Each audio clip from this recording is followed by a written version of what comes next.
Je m'appelle Didier Hautfort, je suis réalisateur de longs métrages notamment. Je suis arrivé dans ce pays en 1960, il me semble. En tout cas, c'était juste après l'indépendance.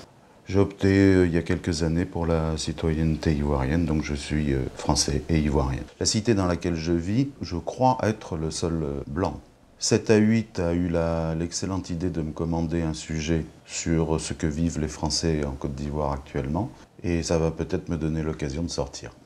Oui, ben moi je ne suis pas sorti pendant tous ces événements, je suis resté devant la télé. Je ne suis pas du tout habitué à ce que la France réagisse comme ça. J'avoue que je ne comprends pas le but qui est recherché. Tirer comme ça sur les populations désarmées, ça, il a fallu que je vienne ici pour le voir. Je réfléchis depuis 3 jours, je n'arrive pas à comprendre. Je ne prétends pas de faire l'unanimité non plus dans la communauté française de Côte d'Ivoire, mais un des sentiments qui domine, c'est la honte. C'est la honte. Des gens, certes, certains nous sont hostiles, il y a des cons dans toute population, il y a des gens qui sont racistes dans toute population, mais la population ivoirienne est sans doute une des plus pacifiques que l'on puisse imaginer et une des moins xénophobes. Depuis le début de la guerre, à part les 2 malheureuses affaires de journalistes français, Jean Hélène et Kiefer, il n'y a pas eu un Français assassiné parce qu'il était français. Je suis toujours sorti parce que la population ivoirienne, je répète, n'est pas hostile. J'ai eu, bien que je n'y étais pas préparé, et je ne m'y attendais pas, un bain de foule, et j'ai eu un message d'amour de ces Ivoiriens. Et comment ne pas les aimer, à voir leur réaction envers nous? Je suis sorti partout, dans tout Abidjan. Et ils ont compris qu'on était avec eux et qu'on n'était pas d'accord du tout avec ce qui se passait. On a gagné! On a gagné, Dieu merci! On a gagné, amis! C'est fini, la France est là! Vous avez échoué! On a gagné! Soutenez-nous, on mène le même combat!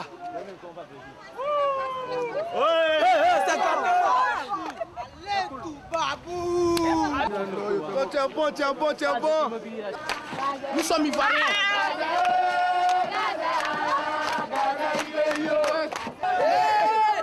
Madame, ça va? Libérez la Côte d'Ivoire, libérez.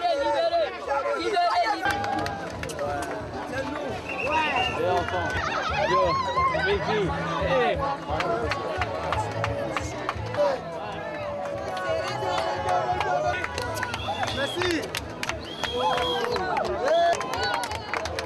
C'est bien, merci beaucoup. Merci.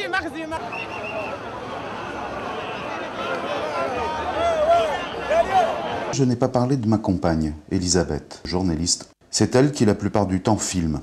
Il y a également Oriane, 5 ans, et sa nounou qui vit avec nous.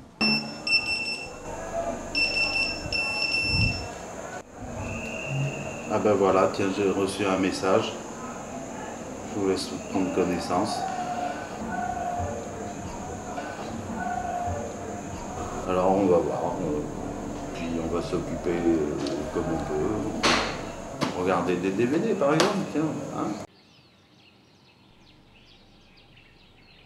Veille palais d'hélicoptère et visiblement les jeunes patriotes n'ont pas bougé de toute la nuit, sont toujours présents. J'espère pour eux qu'ils se relaient. Évidemment, il est beaucoup trop tôt pour que la RTI, c'est-à-dire la télévision ivoirienne, émette. Donc c'est TV5 qui nous donne quelques informations. J'ai juste pu voir Madame Alliot-Marie nous expliquer que les forces licornes n'avaient fait que se défendre et riposter. Je suis assez perplexe. Que nous réserve la journée, je ne sais pas. À l'ordre du jour du montage, évidemment.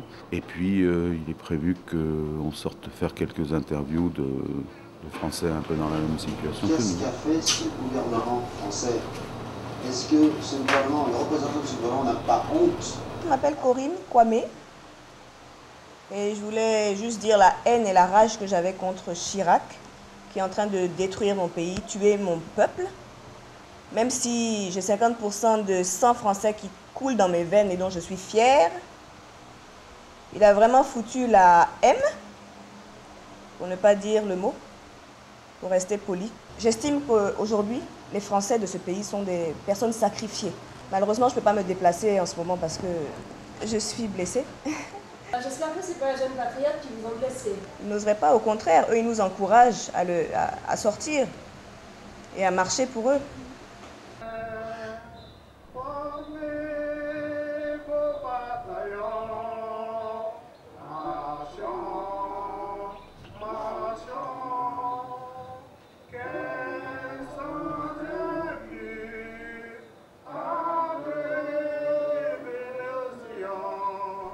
notre devoir sera d'être belle d'espérance promise à l'humanité, un projet uni dans la foi où belle la patrie de la fraternité.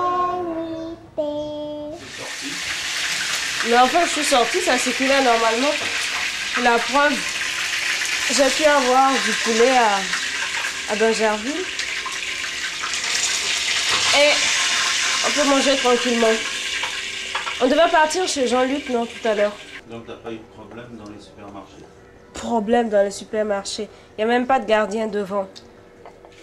J'ai pas fait 1000 supermarchés, évidemment, mais au plateau où il y a toutes les banques qui est censé être le quartier administratif, le quartier de tous les dangers, c'est là que j'ai fait mes courses. Hein. Donc, il n'y a pas de problème, quoi. T'as vu beaucoup d'Européens? Pas vraiment, pas au supermarché. Mais en partant, j'ai vu des... Je sais pas si c'est Libanais. Dans tous les cas, c'est des Blancs. Ils sont pas de la même couleur que moi. Je les ai vus dans leur voiture. Et il y en a un qui s'est arrêté pour prendre 2 marcheurs. Enfin, 2 patriotes. Ils étaient visiblement en orange, blanc et vert. Il les a pris, il les a déposés au plateau. Sympa. Petite journée le 11 novembre. Les Français se font rares. Mon chef d'îlot a disparu. De vieux amis ne souhaitent pas s'exprimer. D'autres sont totalement sous le coup du stress et sanglotent au téléphone. Et puis aussi, il y a ceux dont la diction hésitante indique clairement qu'ils noient leur chagrin dans l'alcool. Bref, chou blanc. Mettre en doute en plein JT la réalité du massacre de mardi dernier, le négationnisme, ça doit être ça. Ah, les jeunes patriotes ont mis une technique au point. Ils libèrent la rue dans la journée, permettant ainsi une vague activité normale. Et le soir, ils reviennent par milliers protéger la résidence du chef de l'État. Bouclier humain, quoi. Pas con. Bien sûr, je vais attendre un petit peu, mais j'y retournerai, bien sûr. Parce que la France, c'est mon pays, mais la Côte d'Ivoire aussi. Vous savez, 21 ans dans une vie, c'est un petit bout de chemin. Aujourd'hui, le monopole de l'information n'existe plus. Ma mère me téléphone de France. Je lui dis, maman, ce que tu regardes sur France 2 ou sur TF1 ou sur France 3, ne t'inquiète pas, c'est de la connerie, on te ment. Et quand tu vois les balles qui ont traversé le mur d'enceinte de l'ambassade d'Allemagne, tu te demandes avec quoi les gars ont tiré sur la foule. Une foule qui n'était pas armée. Et ils ont tiré au moment où ils avaient reçu, je ne sais pas, en tout cas où ils avaient décidé de quitter l'hôtel Ivoire. C'est une provocation gratuite. Il y a des combats qui sont justes ou injustes. Ce n'est pas une question de nationalité, de race ou de religion.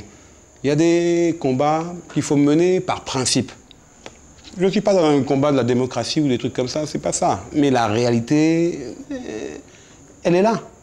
Elle est là. Tu ne peux pas arriver là avec arrogance et venir nous raconter qu'on est dans une guerre civile alors que ce n'est pas une guerre civile et qu'on ne sait même pas quels sont les tenants et les aboutissants. Qu'est-ce que tu cherches? Si Chirac l'avait dit dès le début, l'affaire aurait été claire. Il aurait pris parti d'un côté ou de l'autre. Aujourd'hui, le truc serait fini depuis longtemps. La France avait les moyens de le faire. Elle l'a toujours. Maintenant, c'est plus compliqué. Et moi, quand je reçois un coup de téléphone et on me dit, oui, on vous appelle du Mali, je me dis, bon, c'est les assaillants qui vont me téléphoner pour me menacer, tu vois. Et non, là, maintenant, les gens me téléphonent pas pour me menacer, pour nous encourager. Tu vois, en disant, le combat que vous menez n'est pas simplement le combat de la Côte d'Ivoire, c'est le combat de l'Afrique entière. Qui va perdre dans cette histoire? La France.